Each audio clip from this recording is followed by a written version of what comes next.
Hello viewers.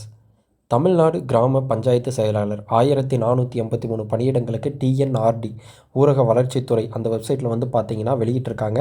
So இதுக்கு apply பண்ணுறதுக்குண்டான அந்த time அப்படிங்கிறது நவம்பர் 9 வரைக்கும் தான் வந்து பார்த்தீங்கன்னா இருக்குது. ஸோ நவம்பர் 9க்கு அப்புறமா அந்த அப்ளிகேஷன் ஃபார்ம்ஸ் நீங்கள் எதெல்லாம் சப்மிட் பண்ணியிருக்கீங்களோ அதில் அந்த 10th மார்க் அண்ட் அந்த கம்யூனிட்டி சர்டிஃபிகேட் அண்ட் நீங்கள் அந்த பர்டிகுலர் ஊராட்சியில் வசிக்கக்கூடியவரா இதெல்லாம் பார்த்து ஃபில்டர் பண்ணி உங்களுக்கு அந்த நேர்காணலுக்கு உண்டான அந்த அழைப்பு அப்படிங்கிறது வந்து பார்த்திங்கன்னா வரும். ஸோ இதில் வந்து நம்ம ஆல்ரெடி வந்து பார்த்துட்டோம். ஸோ 1:5 அப்படிங்கிற விகிதத்தில் தான் நேர்காணலுக்கு கூப்பிடுவாங்க. ஸோ அந்த 5 பேரில் யார் பெஸ்ட்டாக இன்டர்வியூவில் பெர்ஃபார்ம் பண்ணுறாங்களோ, அந்த மீதி இருக்கக்கூடிய 15 மார்க்ஸுக்கு பெர்ஃபார்ம் பண்ணுறாங்களோ அவங்களுக்கு தான் வந்து அந்த பணி நியமன ஆணை கிடைக்கும் அப்படிங்கிறதையும் வந்து பார்த்திங்கன்னா பார்த்தோம். ஸோ இப்போ வந்து பார்த்திங்கன்னா இன்னும் 5 நாட்கள் மட்டும்தான் இருக்குது. ஸோ இது வரைக்கும் அப்ளை பண்ணாமல் இருக்கவங்க கண்டிப்பாக அப்ளை பண்ணுங்கள். ஸோ இதில் 3 கண்டிஷன்ஸ் தான் முக்கியமான கண்டிஷன்ஸு. ஸோ அதில் வந்து நீங்கள் 10th வந்து பார்த்திங்கன்னா கண்டிப்பாக பாஸ் பண்ணியிருக்கணும், அது நல்ல மார்க் இருக்கணும். அண்ட் நீங்கள் அந்த பர்டிகுலர் ஊராட்சி செயலாளர் வேக்கன்சிக்கு சம்மந்தப்பட்ட அந்த ஊராட்சியில் வசிக்கக்கூடிய நபராக இருக்கணும். அண்ட் அதில் கொடுத்துருக்கக்கூடிய இன சுழற்சி விவரத்துக்கு தகுந்த மாதிரியான பர்சனாக வந்து பார்த்திங்கன்னா இருக்கணும். இந்த 3 கிளிக் ஆச்சு அப்படின்னா உங்களுக்கு அந்த நேர்காணல் கூப்பிடக்கூடிய வாய்ப்பு அப்படிங்கிறது அதிகமாக இருக்குது.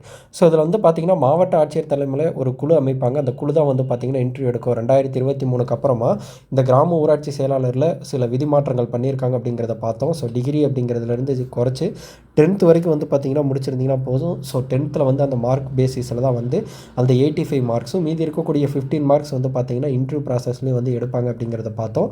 ஸோ இதில் அந்த மாவட்ட ஆட்சியர் தலைமையில் அமைக்கக்கூடிய அந்த குழுவில் வந்து பார்த்திங்கன்னா டிஸ்ட்ரிக்ட் கலெக்டர் தான் வந்து பார்த்திங்கன்னா தலைமை. அதில் டிஸ்ட்ரிக்ட் ரெவன்யூ ஆஃபீஸர் டிஆர்ஓன்னு சொல்லுவாங்க, and district panchayat officer DPO and assistant director panchayats ADP and block development officer BDO இவங்கெல்லாம் வந்து பார்த்திங்கன்னா அவங்க வந்து தலைமை தாங்கிறவங்களாம் வந்து பார்த்திங்கன்னா இருப்பாங்க. ஸோ இவங்க அமைக்கக்கூடிய அந்த குழுவில் இருக்கக்கூடிய இவங்க தான் அந்த தகுதியான நபர்கள் யார் அப்படின்னு அவங்களுக்கு இன்டர்வியூ வச்சு வந்து பார்த்திங்கன்னா செலக்ட் பண்ணுவாங்க. ஸோ இதை வந்து எண்ட் ஆஃப் தி டே இவங்க கொடுக்குற அந்த லிஸ்ட்டை கலெக்டர் தான் வந்து பார்த்திங்கன்னா அப்ரூவ் பண்ணுவார். ஓகேங்களா? ஸோ இது வந்து பார்த்திங்கன்னா செலெக்ஷன் ப்ராசஸ்ஸு. ஸோ இந்த குழு அமைச்சிட்டாங்க அப்படின்னா ஸோ இந்த குழுவில் இருக்கக்கூடியவங்க வந்து அந்த தகுதியான நபர்களுக்கு நேர்காணல் அப்படிங்கிறத நடத்தி வந்து பார்த்திங்கன்னா அதை வந்து செலக்ட் பண்ணுவாங்க.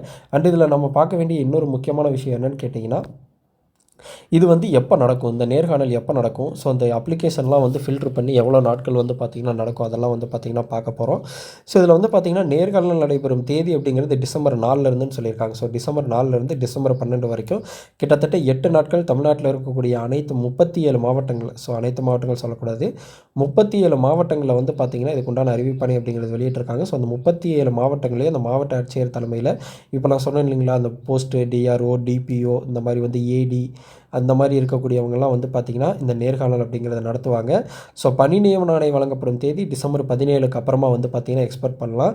ஸோ இது எல்லாமே இந்த செலெக்ஷன் லிஸ்ட்டு, அதுக்கப்புறம் வந்து இதில் யார் யார் வந்து பார்த்திங்கன்னா யாருக்கெல்லாம் ஜாப் கிடச்சிருக்கு அந்த 1483 பேரோட லிஸ்ட்டு இது எல்லாமே வந்து பார்த்திங்கன்னா டிஎன்ஆர்டி வெப்சைட்லேயே வந்து பார்த்திங்கன்னா வெளியிடுவாங்க.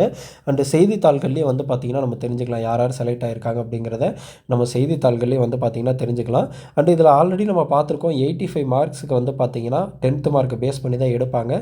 ஸோ 390 மார்க்லேருந்து 490 மார்க் வரைக்கும் ஒவ்வொரு 10 மார்க்குக்கும் எவ்வளோ வரும் அப்படிங்கிறது வந்து பார்த்திங்கன்னா நம்ம மென்ஷன் பண்ணியிருக்கோம். நம்மளோட சேனலில் தனியாகவே மார்க்குக்கு வந்து பார்த்திங்கன்னா வீடியோ போட்டிருக்கோம். அண்ட் அந்த மார்க்கும் நீங்கள் எடுத்துருக்கணும். அட் த சேம் டைம் அந்த இன சுழற்சி விவரத்துலேயும் வந்து பார்த்திங்கன்னா நீங்கள் வரணும். ஸோ இதில் basic knowledge on the local bodies அப்படிங்கிறதுக்கு 10 மார்க்கும் பர்சனாலிட்டிக்கு 5 மார்க்ஸும் இருக்குது. ஸோ பேசிக்காக இதில் என்ன கேட்பாங்கன்னா உங்ககிட்ட வந்து கண்டிப்பாக கிராம ஊராட்சி செயலாளர் அப்படிங்கிறவர் யார் அப்படிங்கிறத பற்றி ஃபுல் டீட்டெயில்ஸ் உங்களுக்கு தெரிஞ்சிருக்கணும். நம்மளோட சேனலில் கிராம ஊராட்சி செயலாளர்னா என்ன, கிராம ஊராட்சி நிர்வாகம்னா என்ன, ஊராட்சி நிர்வாகம்னா என்னன்னு சம்மந்தப்பட்ட நிறைய வீடியோஸ் வந்து பார்த்திங்கன்னா போட்டிருக்கோம். அதுலேயும் குறிப்பாக 18 நிமிஷத்துக்கு ஒரு 50 கொஸ்டின்ஸ் வந்து பார்த்திங்கன்னா போட்டிருப்போம். எல்லாமே வந்து 5 to 6 லைன்ஸ் ஆன்சர் பண்ணுற மாதிரி. இது எல்லாமே கிராம ஊராட்சி நிர்வாகம் சம்மந்தப்பட்ட கேள்விகள் தான். ஸோ அது இது வரைக்கும் பார்க்கல அப்படின்னா கண்டிப்பாக பாருங்கள். கிராம ஊராட்சி செயலாளர்னா என்ன, உங்களுக்கு வரக்கூடிய பிரச்சனைகளை நீங்கள் எப்படி ஹேண்டில் பண்ணுவீங்கன்னு சைக்கலாஜிக்கலாக நீங்கள் என்ன ஆன்சர் பண்ணுறீங்கன்னு சொல்லிட்டு செக் பண்ணுவாங்க. பாசிட்டிவாக திங்க் பண்ணுறீங்களா, நெகட்டிவாக திங்க் பண்ணுறீங்களா, இல்லை ஒரு பிரச்சனையை வந்து முடிக்கிற மாதிரி நீங்கள் பேசுகிறீங்களா, இல்லை அந்த பிரச்சனையை உங்கள் கையிலேருந்து இன்னொரு கைக்கு நீங்கள் ஃபார்வர்ட் பண்ணி விடுற மாதிரி பேசுகிறீங்களா அப்படிங்கிற எல்லா உங்களோட ஸ்கில் செட்டும் வந்து பார்த்திங்கன்னா செக் பண்ணுவாங்க. அதான் வந்து பார்த்திங்கன்னா பர்சனாலிட்டி. உங்களுக்கு ஒரு விஷயம் நடக்குது, அந்த விஷயம் வந்து உங்களோட இதுக்கு வருது, உங்களோட டேபிளுக்கு வருது அப்படின்னா அதை நீங்கள் எப்படி ஹேண்டில் பண்ணுவீங்க அப்படிங்கிறது கேட்பாங்க. இதுக்கு நீங்கள் பதில் சொல்லணும்னா ஃபஸ்ட்டு கிராம ஊராட்சி செயலாளர்னா யார், அதோட ரோல்ஸ் அண்ட் ரெஸ்பான்சிபிலிட்டிஸ் அப்படிங்கிறது நீங்கள் தெரிஞ்சு வச்சுக்கணும். இதில் இருக்கிறதுலே முக்கியமானது கிராம சபை கூட்டம். ஸோ அந்த கிராம சபை கூட்டத்துக்கு தலைமை தாங்கிறவர் வந்து பார்த்திங்கன்னா கிராம ஊராட்சி தலைவர். பட் அதை ஆர்கனைஸ் பண்ணுறது, அதுக்கு அசிஸ்ட் பண்ணுறது யாருன்னு கேட்டிங்கன்னா நீங்கள் தான், கிராம ஊராட்சி செயலாளர். ஸோ இந்த மாதிரியான கேள்விகள் எல்லாத்துக்குமே வந்து பதில் உங்களுக்கு தெரிஞ்சிருந்துச்சு அப்படின்னா ஸோ உங்களுக்கு வந்து நல்ல மார்க் கிடைப்பதற்கான வாய்ப்பு இருக்குது. ஸோ இதில் வந்து இந்த செலெக்ஷன் ப்ராசஸில் இந்த 85 மார்க் இருக்கும் அப்படிங்கிறதையும் நம்ம பார்த்தோம். அதே மாதிரி அந்த இன சுழற்சி விவரம் கொடுத்துருக்காங்க. அதில் முன்னுரிமையில் கொடுத்துருக்கக்கூடிய அந்த 5 நபர்களை மட்டும்தான் நேர்காணலுக்கு அழைப்பாங்க அப்படிங்கிறதையும் பார்த்தோம். இன்கேஸ் அந்த 5 நபர்கள் வந்து இல்லை, தகுதியான 5 நபர்கள் இல்லை அப்படிங்கிற பட்சத்தில் அங்கே விண்ணப்பித்த அனைவரையும் வந்து நேர்காணலுக்கு கூப்பிடுவோங்கிற சிறப்பு விதியை வந்து பார்த்திங்கன்னா நம்ம பார்த்தோம். ஸோ அதுக்கு அப்ளை பண்ணுறதுக்கு இன்னும் 5 days மட்டும்தான் இருக்குது. ஸோ 9க்குள்ளே அப்ளை பண்ணாதவங்க அப்ளை பண்ணிக்கோங்க. அண்ட் நேர்காணல் நடைபெறும் தேதி December 4.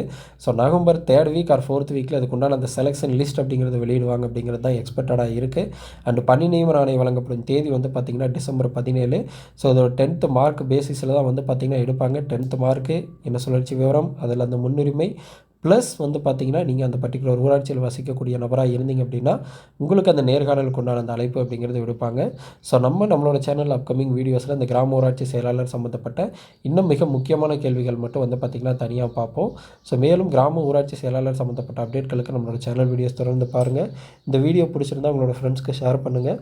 நம்மளோட சேனலை கண்டிப்பாக சப்ஸ்கிரைப் பண்ணுங்கள்.